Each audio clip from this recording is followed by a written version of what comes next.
Okay, guys, this is the rear differential drive on 2007 Chevy Avalanche.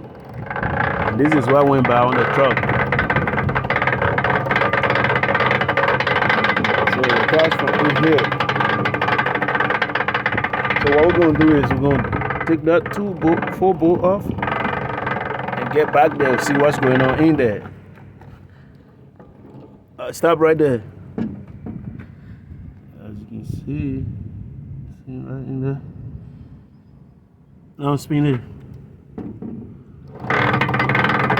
Whoa, stop. Go, stop right there, let me see.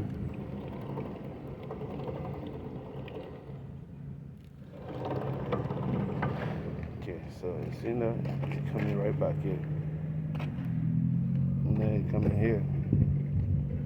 Give me a lot of mess in it. But shit, we're gonna leave it right there.